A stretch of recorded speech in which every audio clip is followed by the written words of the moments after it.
Good afternoon, everybody. We are now ready to go live with Member of the Month, Thom Gibbons here. We are at, where are we? Oxford Social Club. Oxford Social Club in Godalming. So you can tell us a little bit more about why we're here in a bit. Hopefully you can see both of us all right. I have to sort of sneak in here. But basically this is just an interview to get to know the Member of the Month a bit better. For those of you who might not know Thom, I'm sure any of you that are a member of the Hub will well and truly know who Thom is. But just, you can find out... Don't let that put you off. we can find out a bit more about him and actually what's led him to becoming a Hub member and the businesses that he's involved with. So, good afternoon. Hello, Joanne. Hi. So, the first question I've got to ask you Go is, so what made you want to run your own businesses? I think it's probably about being involved in business for the last 20 years and seeing a lot of people do things badly. And it just kind of makes you realise there are better ways of doing this, and if other people aren't willing to listen to you, get out there and do it yourself. So do it better. You've not always been self-employed then? You've not worked always, for other no. people? I've worked for other people. I guess it's almost like the Branson model, you know, look at a market, see that you're excited by it, you're attracted by it, and actually look at it and think, how can we do it differently? So, with a lot of your business interests, would you say that it's more just that you've been interested in that rather than, it's going to sound really rude, rather than having actual real expertise in that particular area? Absolutely no expertise whatsoever. So my main business area, so the new one's launching babba.rocks, everybody, what a URL that is. Babba is a telecommunications business. So we help small and medium-sized businesses organise, implement and deploy telecommunication services for business. So that could be a company mobile phone contract, could be an office phone system, could be applications on their phone they use to communicate, any of those things. And that's my background, certainly for the last 6 years. So I know a little bit in 6 years. But I suppose it's more actually knowing the nuts and bolts of running a business and what works. And the other stuff can be learned. Yeah. The tech side, you've always got. Yeah. You've always got the support of other companies around the technical side. So because I don't produce a mobile network myself, I'm using Vodafones or O2s or EEs. They're the tech guys. You know, when something really technical needs to happen, we get them involved. But on the day-to-day, what they don't really get and what they don't understand so well is small business. The decisions that we have to make every day to keep our businesses going, what's important to us, what's not.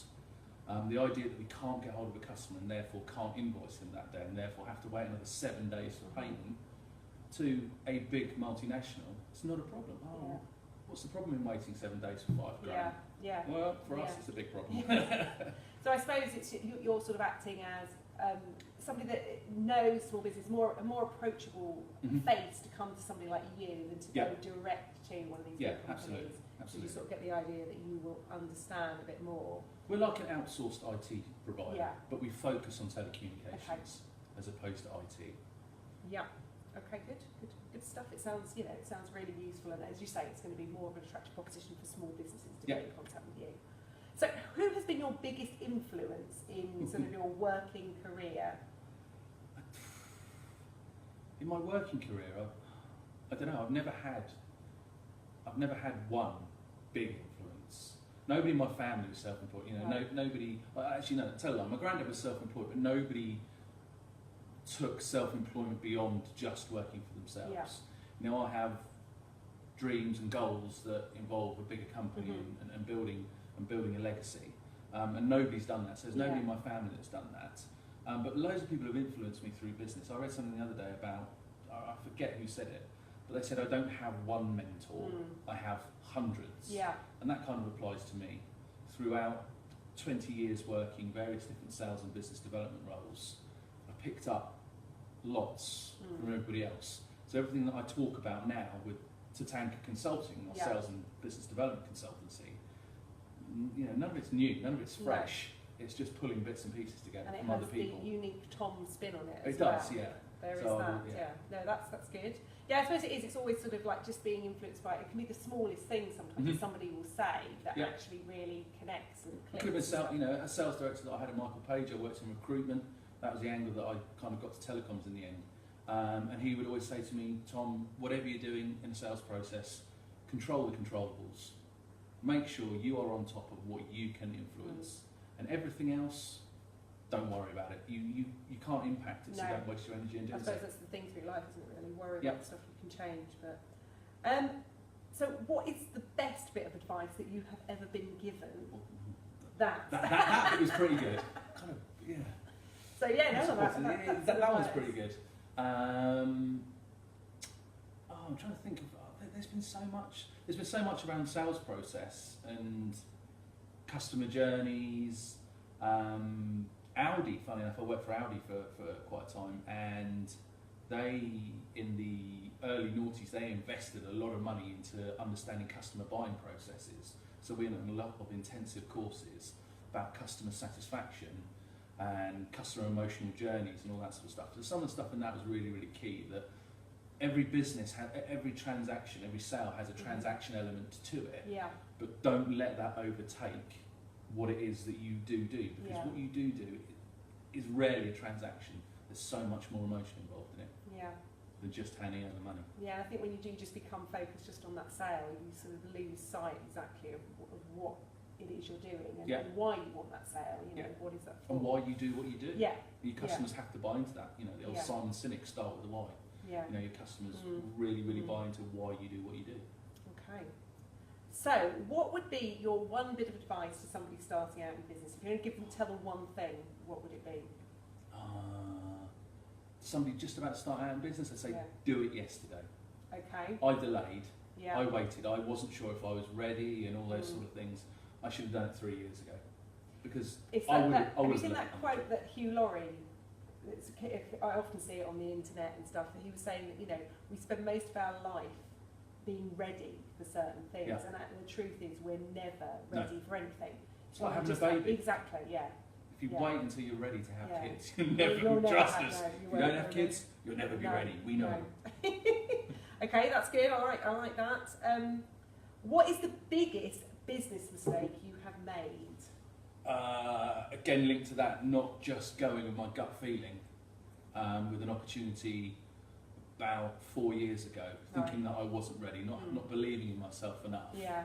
And very quickly, everybody, you know, those around me in my network were like, "Why have you done that? Why did you not just crack on?" Did you talk to any of them beforehand, before you made the decision?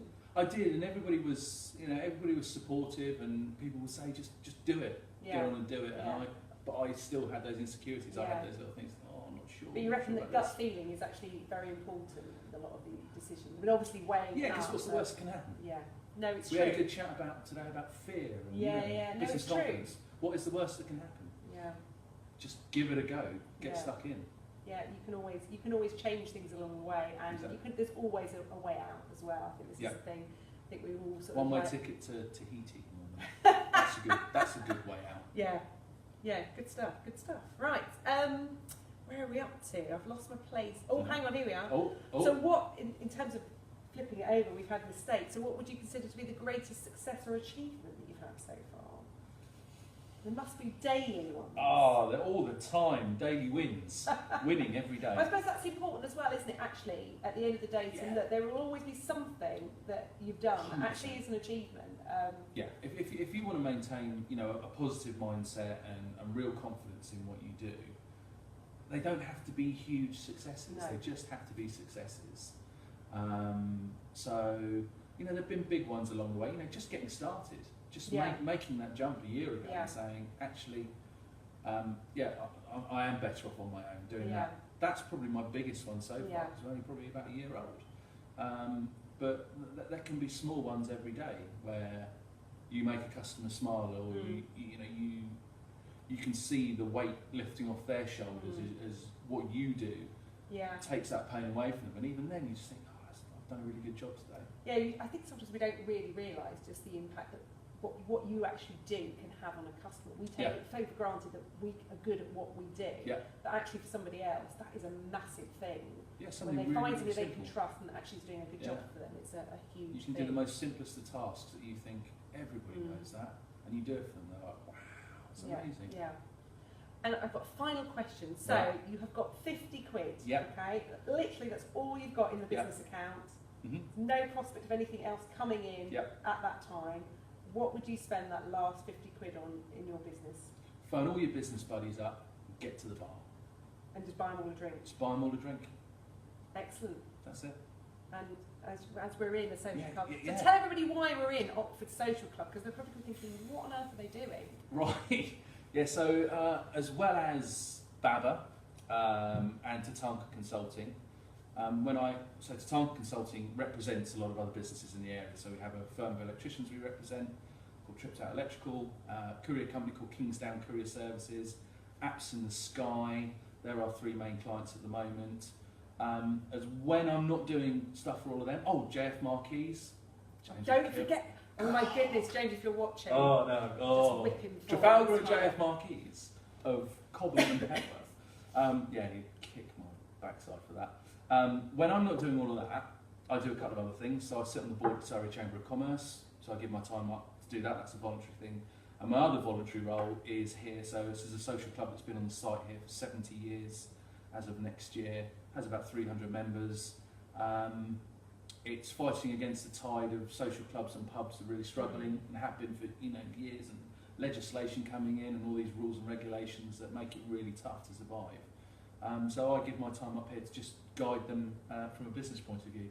So really, it's a cool little facility. We're sitting up in the bar area up here, which has got like a little dance floor area and stuff, Hub night out on the dance floor. I'm thinking this could be where it's at. So, I'm thinking, so it's definitely where it's at. Excellent. And you're also a brilliant VIP at the hub. And you do loads for the hub, and you shout about it a lot, which is what we love about all our VIPs. Good. You're great.